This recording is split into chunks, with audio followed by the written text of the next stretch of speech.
tardes, ¿cómo están? ¿Felices? ¿Disfrutando de todo lo que el Señor está haciendo? Dígale al de al lado, por favor, si no fuera por ti, yo sería el más lindo en este lugar. No. Tocaba. Bueno, qué alegría, qué gozo es estar aquí con ustedes, de verdad. Quiero aprovechar muy bien el tiempo. Y aún voy a poner reloj porque no quiero pasarme más del tiempo. Quiero primero darle gracias porque me siento muy privilegiado. Y quiero comenzar dándole gracias a los apóstoles Aldana por abrir estos espacios para hablar de la educación. Si podemos darle un aplauso a los apóstoles, a mi Carlos, a mi amado Carlos. Gracias. Vengo a hablarles un poco de Cristo en la educación. En el ámbito de la educación tengo el privilegio de ser docente.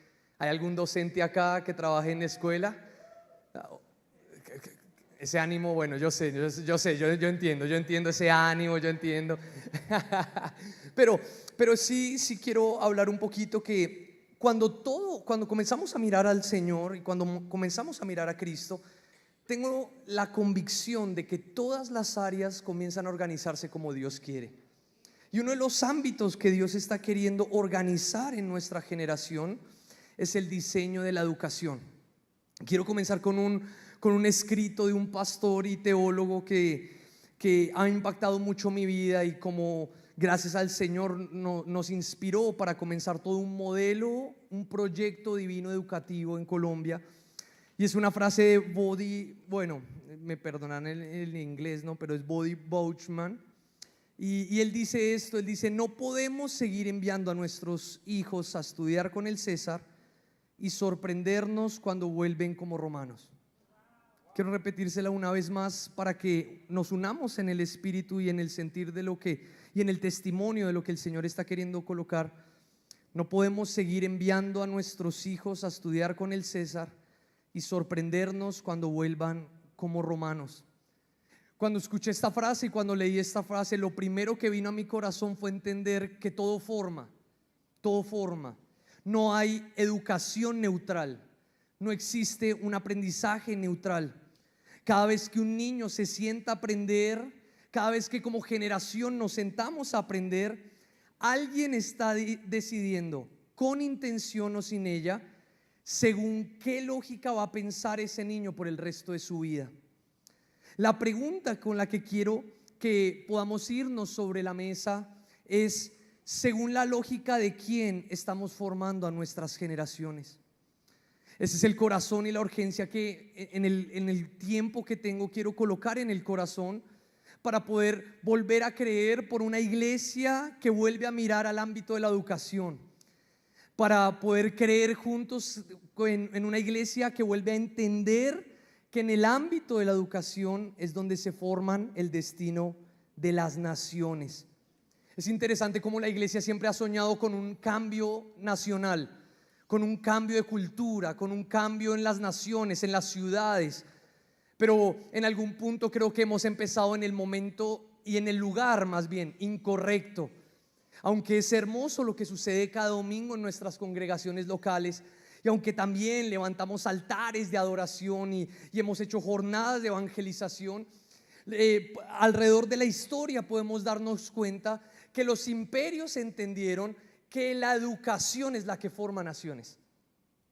Es la educación la que forma generaciones. En todos los años hemos visto cómo se han levantado generaciones a causa no simplemente de lo que hacemos a manera eclesial o en el ámbito eclesial, sino que nos hemos dado cuenta cómo se han formado naciones por lo que sucede en las escuelas. Es muy interesante y solamente se lo digo en mi corazón, en amor. Es muy hermoso entender el valor que hay en formar generaciones. Porque cuando recuperamos ese valor entendemos que nunca el aprendizaje es neutral. La transformación de todo lo que Dios está haciendo en cada nación no se va a llevar solo con prédicas o con servicios o con noches de adoración o con jornadas de evangelismo. ¿Por qué? Porque podemos tener ciudades llenas de altares y vacías de formación.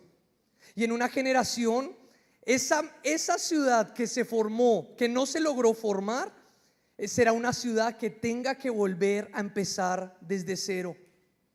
Creemos 100% que Dios está reconciliando la educación en Cristo. ¿Por qué? Porque en cada aula, en cada clase, en cada área es donde verdaderamente todas las cosas vuelven a encontrar su sentido en Él. Quiero presentarles una imagen de lo que el Señor nos está mostrando en los últimos años y cómo creemos que lo que Dios está levantando son invernaderos. Quiero que tenga esa imagen en su cabeza. No sé si la logramos tener, creo que pero quiero que tenga esa imagen en su cabeza. ¿Qué es un invernadero?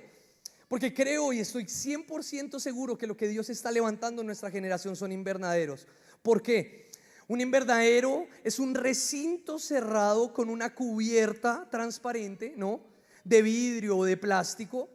¿Qué es lo que generan los invernaderos? Los invernaderos lo que logran es tener unas condiciones cálidas y protegidas para cultivar. Lo que hacen los invernaderos es que atrapan el calor del sol, cuidan el cultivo del frío, del viento y de la lluvia. Creo 100% que cada colegio cristiano es un invernadero. ¿Por qué? Porque todo forma, las redes forman, la cultura forma. Uno va en un taxi, estoy seguro que el niño recuerda más la canción que escuchó en el taxi que tu clase que te demoraste horas planeándola. No sé si le ha pasado, ¿no? Llegan con canciones que uno dice: ¿y de dónde este chiquito aprendió esta canción? ¿Por qué? ¿Por qué esto sucede? Porque todo forma. Pero va a ser tan hermoso cuando salgamos de una educación cristiana en donde nos hemos vuelto una guardería de moralidad, en donde nos hemos preocupado porque sean buenos niños cristianos y no por formar la semilla del Hijo en ellos. Entonces un invernadero lo que logra es preparar las condiciones y tener las condiciones necesarias para que la semilla pueda dar fruto. Por eso creo 100% que mientras afuera hay tormentas y tempestades en el sistema del mundo, Dios está levantando espacios preparados para que la semilla de vida pueda dar fruto sin que la ahogue el clima de afuera. Y aquí es donde tengo mi corazón, y es que la finalidad de un invernadero nunca es que la planta se quede adentro del invernadero.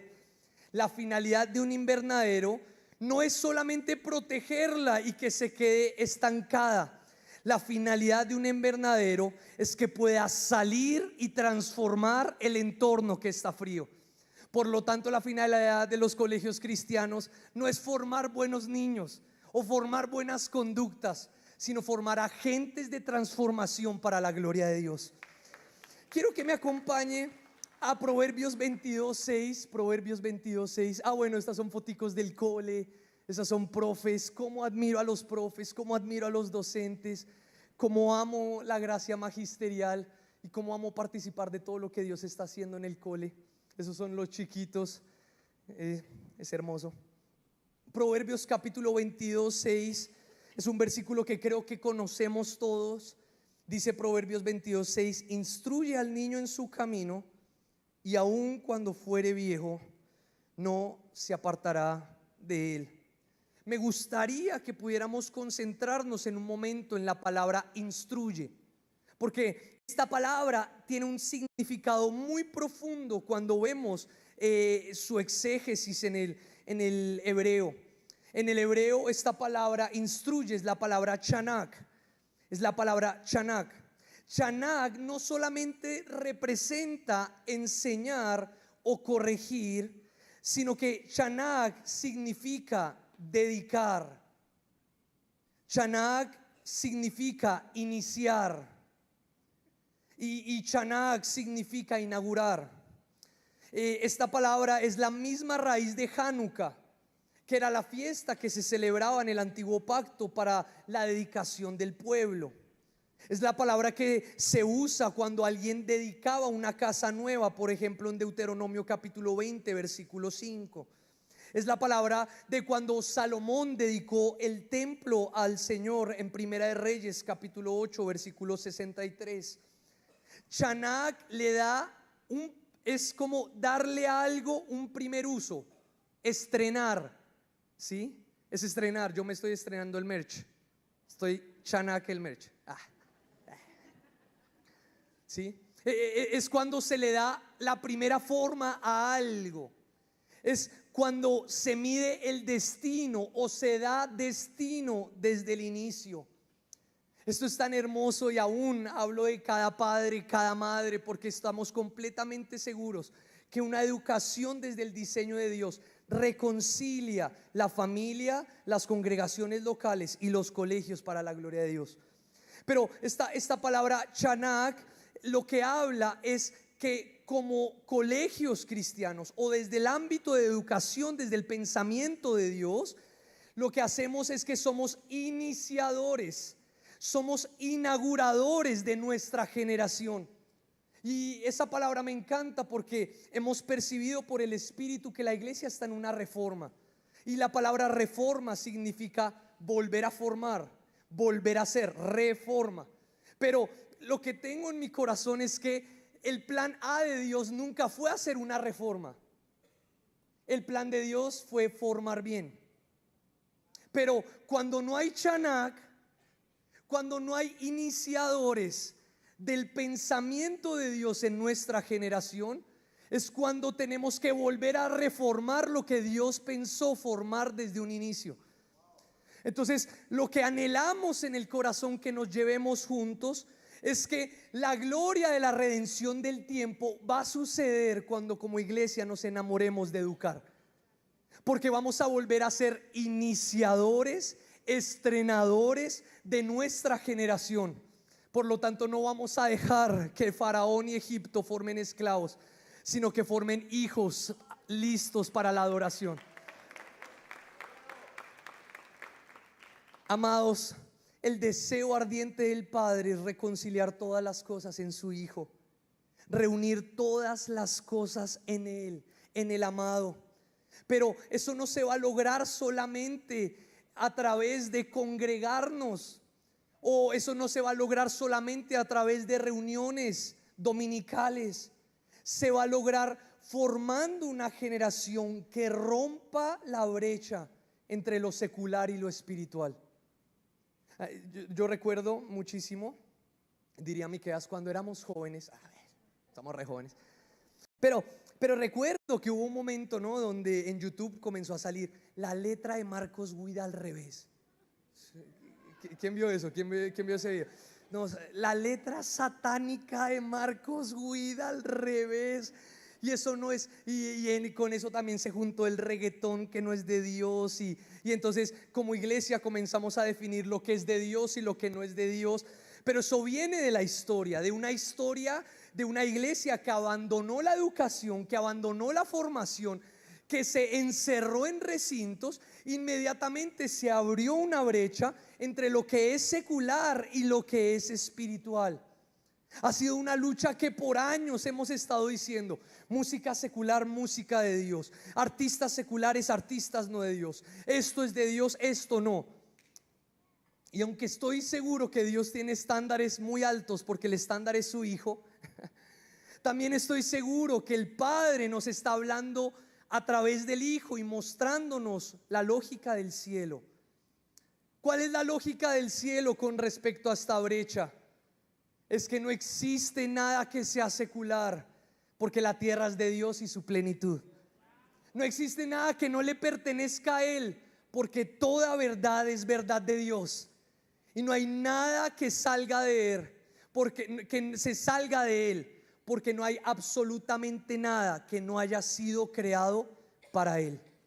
Por eso la garantía de cerrar esa brecha entre lo secular y lo espiritual y entender la lógica de arriba va a hacer que cada área, cada materia deje de ser un espacio separado, deje de existir solamente una materia de Biblia, y como generación volvamos a devolver todas las cosas a como Dios las pensó. La ciencia desde Cristo, la matemática desde Cristo, la historia desde Cristo. Todas las cosas son de Él, por Él y para Él. Cierro con esto, amados. Cierro con esto.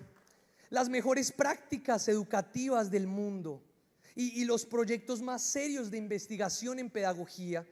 Por ejemplo, me encantaría hablar de Enseñanza para la Comprensión. Enseñanza para la Comprensión es un proyecto investigativo que nació en Harvard en los años 80 y en los años 90, donde estos maestros se reunieron, un montón de maestros experimentados, y comenzaron a apuntar a una transformación en la educación.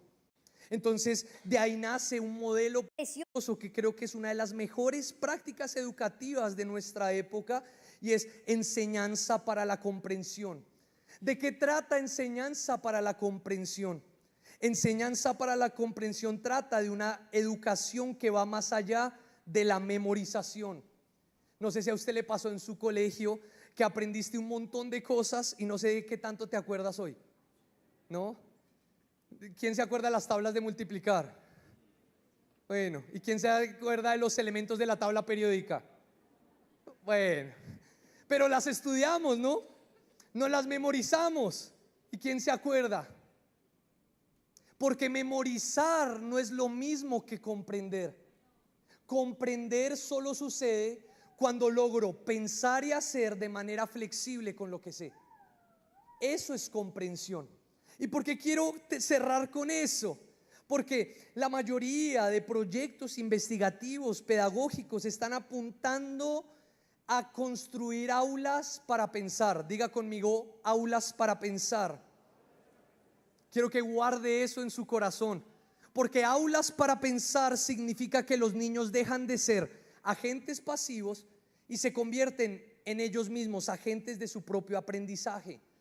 Aulas para pensar es que dejamos de construir aulas para repetir y empezamos a construir aulas para construir pensamiento. ¿Por qué esto es tan hermoso? Porque desde la lógica de arriba y desde lo que Dios tiene planeado, se necesita una iglesia que construyamos juntos como cuerpo aulas para pensar desde arriba, aulas para pensar como Dios piensa. Porque no solamente se trataba de que nuestra generación pensara en Dios, se trataba de poder formar una generación que piense desde Dios, que piense como Dios piensa. Y eso es una transformación completa, porque las historias dejan de ser historias y se convierten en una realidad espiritual. Y las materias dejan de ser materias y se convierten en ámbitos donde Dios puede ser expresado. Y no solamente formamos agentes de transformación en la sociedad, sino que devolvemos todas las cosas a como Dios lo pensó. Aulas diseñadas para pensar desde arriba. Es el proyecto divino educativo que anhelamos que sea una realidad en el cuerpo de Cristo. Efesios capítulo 1, versículo 9 y versículo 10. Efesios, y con este verso cierro. Y no sé si puedo dedicar 2 minutos a orar por los colegios, si es posible, y por los docentes, que me encantaría que nos uniéramos juntos, porque nunca se trató de solamente pensar en Dios, sino pensar desde Dios, desde su lógica, desde su diseño, desde su corazón. Creo que este versículo se volverá cada vez más tangible en la tierra a la medida que entendamos la gloria de educar. Efesios 1, 9 al 10 dice: ahora Dios nos ha dado a conocer su misteriosa voluntad respecto a Cristo, la cual es llevar a cabo su propio buen plan. Y el plan es el siguiente: a su debido tiempo Dios reunirá todas las cosas y las pondrá bajo la autoridad de Cristo, todas las cosas que están en el cielo y también las que están en la tierra.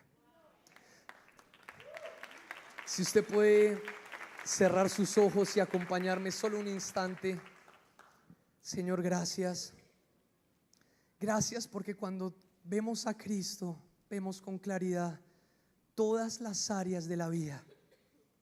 Señor, hoy oramos por nuestras generaciones, porque así como nos enseñó esta mañana la pastora Ligia, esto es un ejercicio de ver juntos, de poder contemplar juntos, No queremos perder más generaciones que tengan que aprender desde los errores, sino que anhelamos poder formar una generación que aprenda desde la lógica de arriba.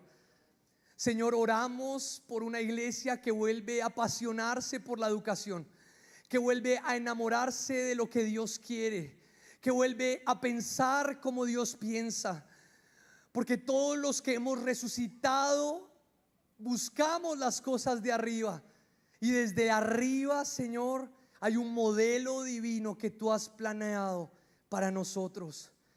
Creemos por una generación que reconcilia todas las cosas en ti, en Cristo Jesús.